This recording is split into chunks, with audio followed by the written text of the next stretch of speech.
the exploration of Africa by Europeans, all they could see is that everybody had the same skin color.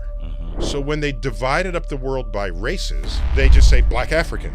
And that became a bin into which they put every person they ever found in Africa, because they saw skin color. Yeah. They weren't seeing anything else, though. Other elements of genetic diversity, of genetic expression. If all you see is skin color, you'll miss things like height, or intelligence, or motivation. Other things that could be encoded within a person, within a group. So now watch. All evidence shows that life began in Africa, and later left Africa to go into Europe, across Asia, the land bridge into North America and South, but all began in Africa. You would expect the greatest genetic diversity of the human species to be expressed in Africa. That's what you'd expect, because it all began there, okay? So what do I mean by genetic diversity? Is it skin color? Because that's what everyone thinks about when they... No, forget skin color. Forget it. I'm talking about other features you can measure about people. So, if you have the greatest genetic diversity, where would you find the tallest person in the world? It'd be in Africa. You got the Watusi. Where would you find the shortest person in the world? It would be in Africa. You got the Pygmies. Yeah.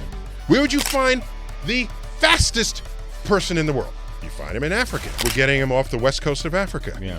Where would you find the fastest at long distance with stamina? You find it in Africa. It's a different part of Africa. Yeah. You get that from Kenya, which is on the east coast. Yeah. You get the sprinters on the west coast. Okay. If you wanted to find the slowest person in the world, it would be in Africa, but there's no contest for that. Okay. If you wanted to find the dumbest person in the world, however you want to measure it, it'd be in Africa. So the most intelligent person in the world would be in Africa. And in fact, there is a project called the Africa Einstein Project. And they're looking for the next Einstein in Africa, because that's where you're going to find the smartest person there ever was in the world. But historically, Europeans are not thinking that Africa is going to have smart people, because that's not how they were represented ever. Yeah. Okay? This was written about, Stephen Gould wrote about this in his book, The Mismeasure of Man. There's a shelf in the British Museum that has a brain in a jar. It's the brain of a famous psychologist, anthropologist, Broca. Okay? And next to it, on another shelf, are the genitals of a black male African in a jar. Wow. Well, that kind of says it all. Did you save the brain of the African? No, you saved his genitals. Did you save the genitals of Broca? No, you saved his brain. Wait, don't go!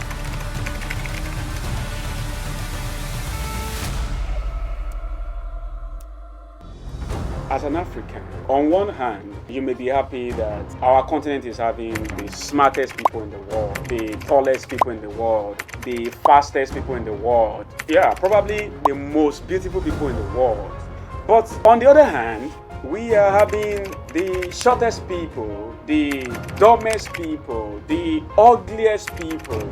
This is a big problem for Africa, and if you give me a moment, I'm going to explain. No? Okay, I'm listening. You see, human minds naturally pay attention to the negative, while we oftentimes ignore the positive. Psychologists call this negativity bias. So, because of negativity bias, if you have any environment, in this case, a continent, where you are having extreme of positivity and extreme of negativity, what happens is humans, we naturally see more of the negative, and most of the times they will not see the positive at all. I'm going to talk more on this later in the video. For now, let me try and show you practically how negativity bias affects human mind. Look at this lady. She's beautiful. Oh, yeah. She's beautiful. Yeah. Let's pretend that you are this lady and you dressed up in the morning. Immediately you stepped out of your house. Somebody looked at you and said, "Wow, your hair is beautiful." Now, naturally you will say, "Oh, thank you." But you are happy about that compliment, right? Okay. But 3 hours later, Another person look at you and say, "Oh, where did you make this hair from? It is horrible." Now, you have received one compliment about your hairstyle and one negative comment about your hairstyle. Once you assume that the negative and positive should cancel each other, unfortunately, when you are about to sleep at night, you are very much unlikely to remember the positive comment, but you will remember the negative comment, because your brain as human tend to exaggerate the negative, while most of the time it just ignore the positive. Let me give you another example. Let's say you grab your phone and you write some post on Facebook, Twitter, or whichever platform you use, and 30 minutes later you discover that 5 people had commented on your post. But while reading through the comments of the people, you discover that 4 of those comments are positive. They are telling you how great your post is, how good it is, and good things like that. But then you saw this negative comment. What do you think will happen to you immediately? Well, what happened is your mind automatically forgets the positive comment and concentrates on the negative comment. And in fact, I will not be surprised if in the next 3 weeks you are still remembering that person who dropped a negative comment on your Facebook post. But remember, you actually received 4 positive comments. Why can't you remember those? I just hate how negative the world is. The reason is because, again, human mind naturally exaggerates the negatives, why we ignore the positive. Okay, now let's go back to talk about Africa. Don't forget, we are talking about the fact that Africa is having genetic diversity, which means you have in the same environment the smartest people, at the same time the dumbest people. You are having the tallest people, at the same time the shortest people. Probably you're having the most beautiful people, at the same time you are having the ugliest people. Unfortunately, when you have such environment, what happens is everybody else from the rest of the world tend to forget all those positives. Why they see the negatives as being the only thing that exists in that environment. Just as 3 days after somebody dropped a negative comment on your Facebook post, you are still remembering that negative comment. Even though there are 5 positive comments, you are forgetting they exist. In their 2001 study published in Sage Journal, Professor of Psychology Paul Rosen and Dr. Edward Roseman called the phenomenon I just described to you now negativity dominance. And the idea is negative and positive, even if they are at the same measure, negative always dominates positive in the mind of human. So the implication of that for Africa is that everybody from the rest of the world will naturally not see the positive side of Africa. They will naturally see the negatives, and because they tend to see the negatives alone, they would think we are not capable of any exceptional mental capacity. That's so sad. People want to say the aliens built the pyramids, Yeah. and I'm saying, no, Africans built the pyramids. And you're European come to Africa, and it's some technology, some architecture that's beyond your capacity, and you're going to say aliens did it because you will not credit Africa for having that kind of ability? I see you. What's There wrong it with is. you? Okay, I see that. And sometimes when they want to credit us for anything, they can naturally or easily see that we are stronger because we are Usain Bolt of this world, or we are Muhammad Ali of this world, or they ridiculously think we have bigger genitals.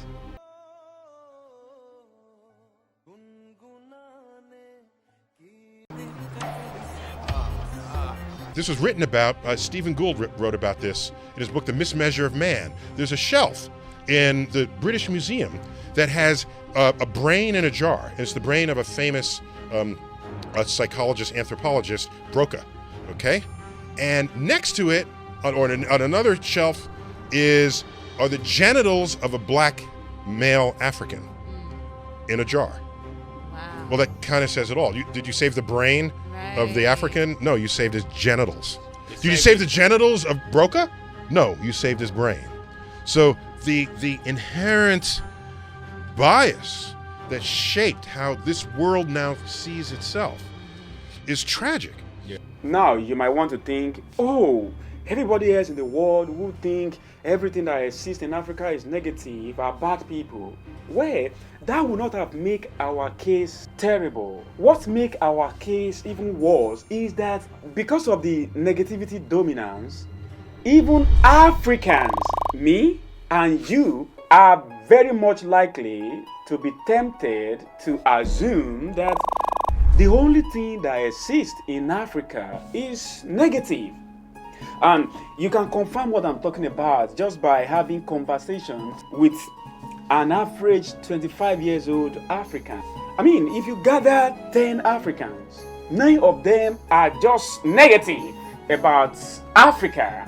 In fact, I have never read a study about this, but I am assuming that the biggest dream of 90% of African young people is to get out of Africa. Why do you think that's the case? Well, only reason why the biggest dream of most Africans is to get out of their countries and their continent is because these people think everything that exists in their country is negative. And again, this is as a result of negativity dominance.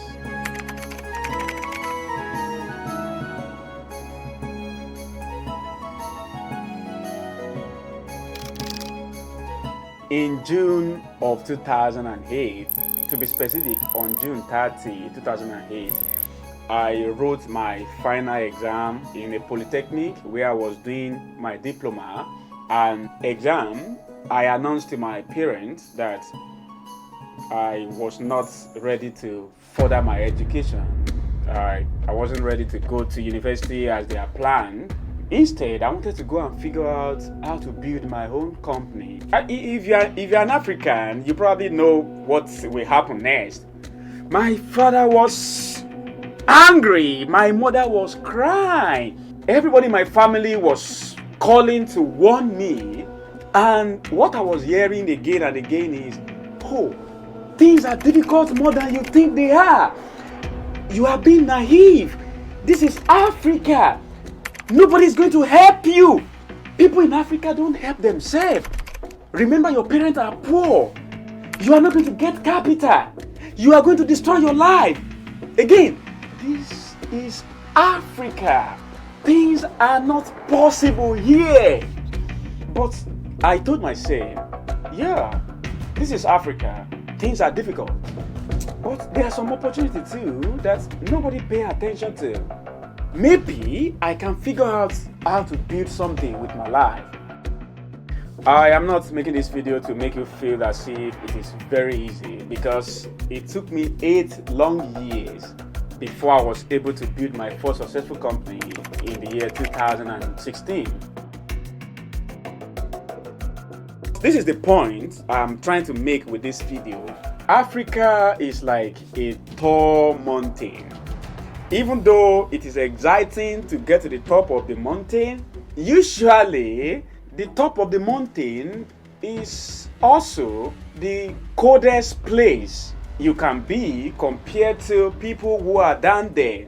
In Africa, we have these two extremes. Because of the genetic diversity in Africa, you have extreme of good and extreme of bad. Extreme of the smartest people and the extreme of the dumbest people, tallest people, and shortest people, and probably the most beautiful people, and the ugliest people. Now, if care is not taken, you will not see anything that is here. You are going to see everything that is here. And that is a big trap. I think the biggest trap most Africans are falling for.